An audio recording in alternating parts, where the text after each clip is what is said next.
वाक्यं ददाति स्वपदान्तिकम्.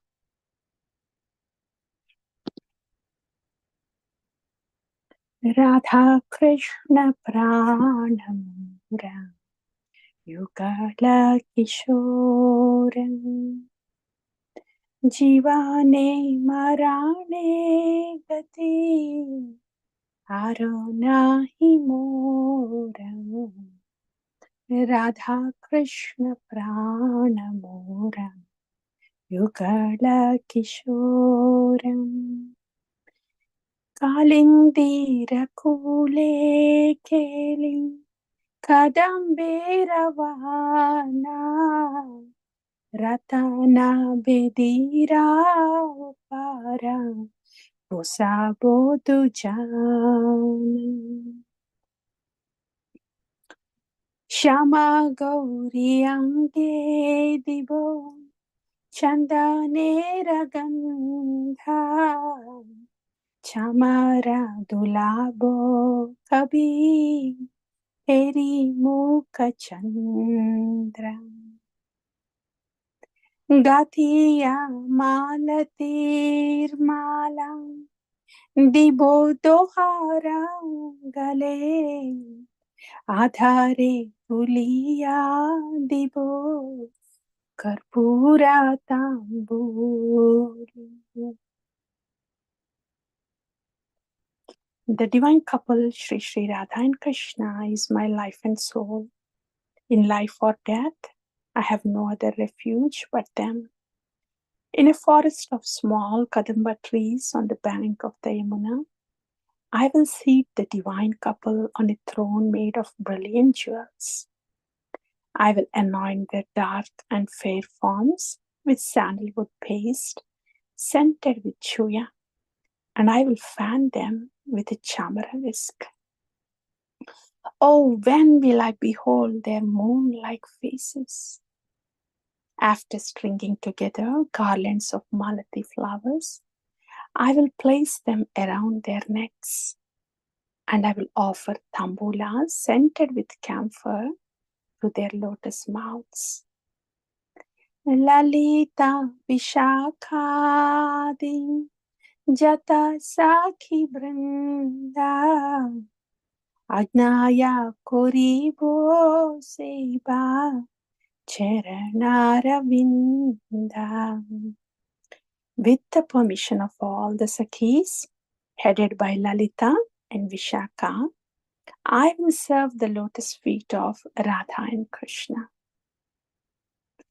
Shri Krishna Chaitanya Prabhu Dasera Dasa Seva Bhilasha Kore Narottama Dasa.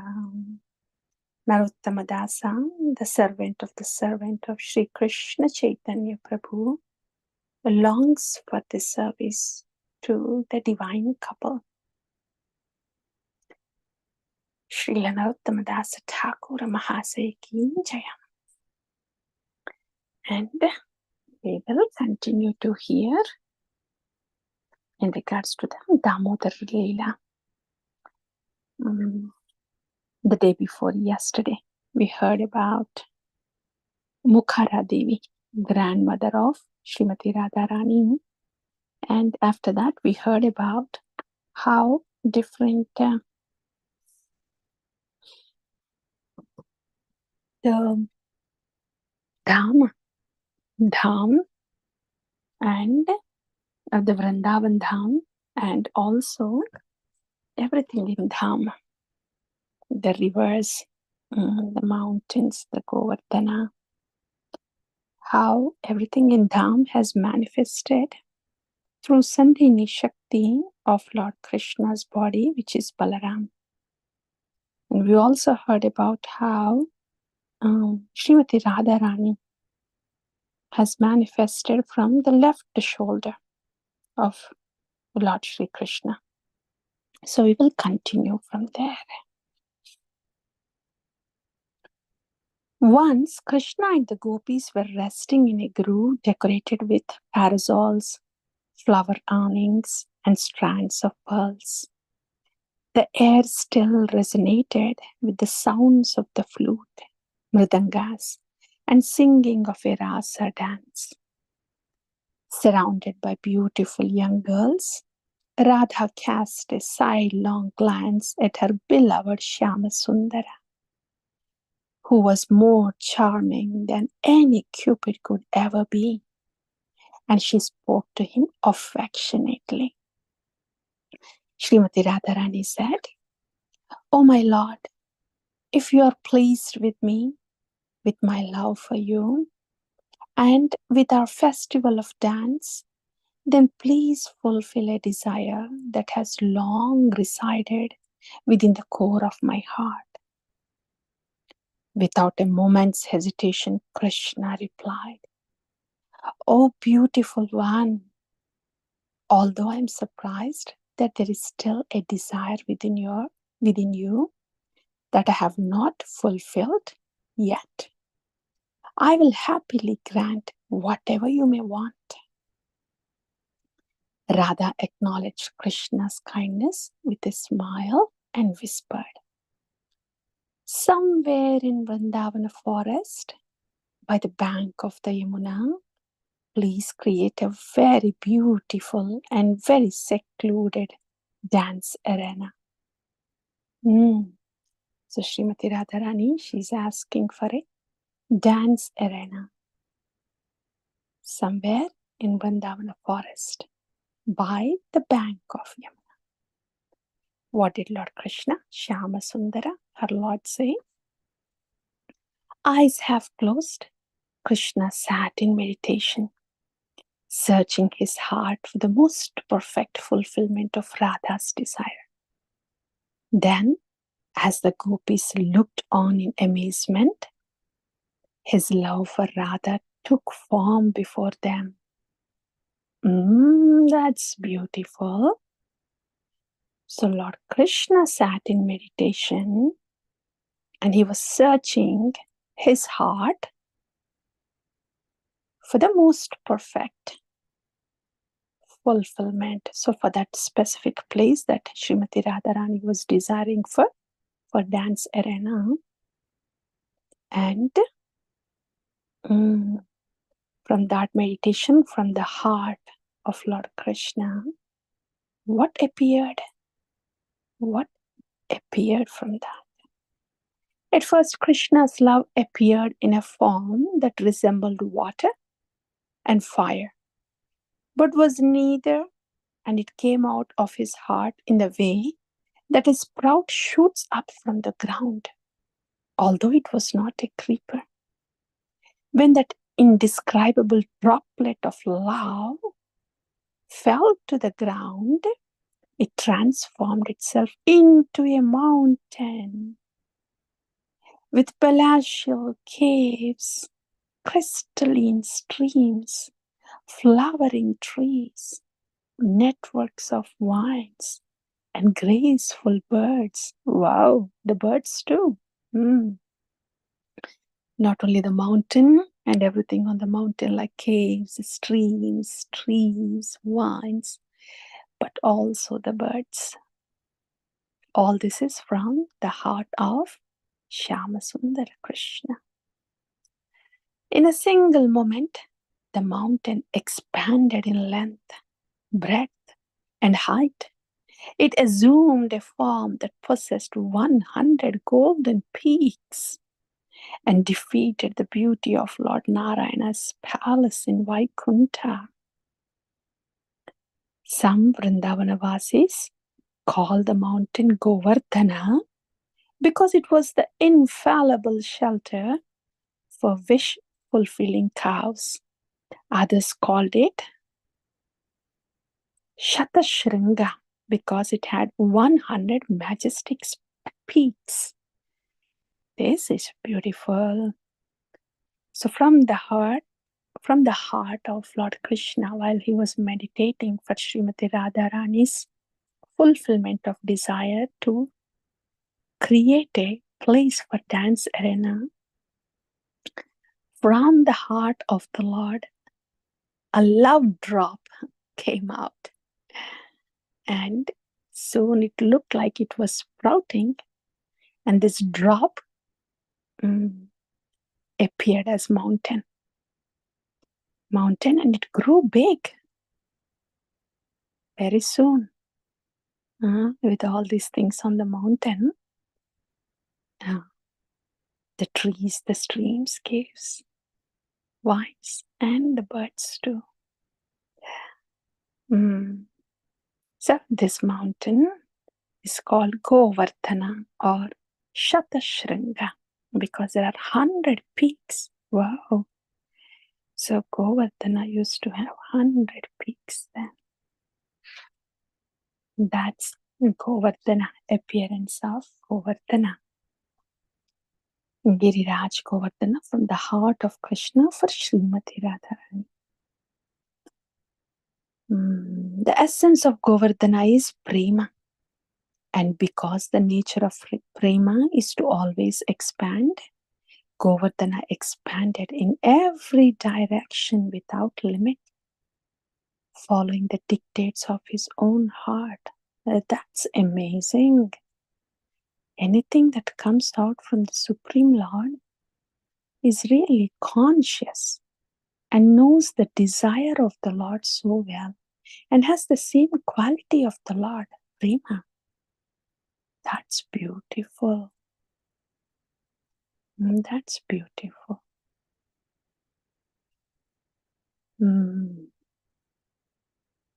Well, the whole creation is also from the Lord.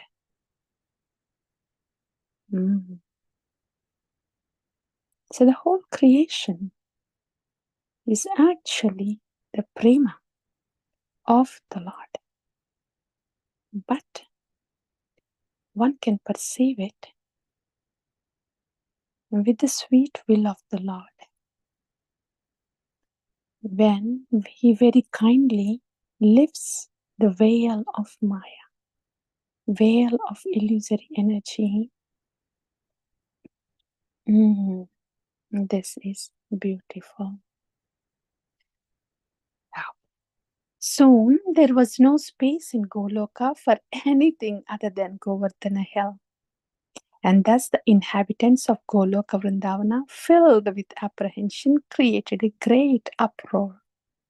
So all this is happening in Goloka Vrindavan, not in Gokula or Bhauma Vrindavana. So when Krishna saw the disturbance his latest creation had caused, the Lord stood up and slapped the mountain with his hand, making Govardhana assume a size proportionate to his surroundings. Then the Lord reprimanded Govardhana, saying, "Why did you expand to such an extent without considering the feelings and needs of others who reside here? Now stop this nonsense at once." Once Giriraja had been corrected, Radha surveyed Krishna's handiwork. Because Lord Krishna slapped on Govardhana, slapped in different directions. So now Govardhana has become the handiwork of Lord Krishna. And Srimati Radharani is surveying the handiwork of the Lord. That's Giriraj Govardhan. So pleased by what she saw, she took her beloved to a secluded place on that mountain to enjoy loving pastimes. In brief, this was how Krishna manifested that best of mountains, multicolored like a rainbow, reservoir of all holy places, and very, very dear to the divine couple, the Vrajvasis and their cows.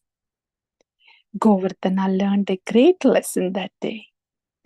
Tasting the greatest ecstasies of pure love, even in the presence of the divine couple, is no excuse for inconveniencing others, especially the Lord's associates.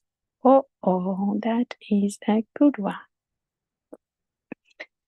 So even if one is tasting the ecstasy of love of God, that cannot be an excuse to inconvenience others. Especially the Lord's associates. Mhm. That's a good one. When Giriraj appeared on earth with Goloka's other holy places, Krishna widely broadcast that lesson by causing Giriraja to shrink day by day due to a Brahmana's curse until he would be visible no more. Let us now hear the history of this curse as it relates to Giriraja's birth to the wife of Mount Drona in Shalmalidvipa and his journey by the power of Pulastya Muni eastward to Bharatavarsha. So far we have heard about the birth of Govardhana or appearance of Govardhana from the heart of Shyamasundara Krishna in order to please Srimati Radharani. So they can have divine pastimes there. The Shaktiman with Shakti, Ahladini Shakti. So that's one pastime that we have heard regarding the birth or appearance of Govardhana. That was a combination, right? That was from Goloka. Yeah. So this pastime was in Goloka. But when Govardhana appeared here on the earth, then this is Giriraj Govardhan, because of Brahmana's curse, started to shrink. So this pastime has a combination explaining how Govardhana appeared in Goloka, unmanifest spiritual realm. And now we want to hear how Giriraj Govardhan manifested here in spiritual realm. And what happens is, dear devotees, when some pastime is happening in an unmanifested realm, in order to manifest here on this material plane, so we can see with this mortal eyes and be blessed, these manifested pastimes happen. For example, it is like this. When in a movie hall, the cinema roll, it has all the images there. So that is more like an unmanifested state. So everything that we watch on the movie screen is already present in the roll, the photo roll there. So it is already present there. But for us to see, it has to be projected on the screen. It is like that. So Goloka, Vrindavan in the spiritual realm, unmanifested spiritual realm, is like that reel, the cinema reel. And here, Gokula, Bhauma Vrindavan, is more like a screen where all that reel is being projected.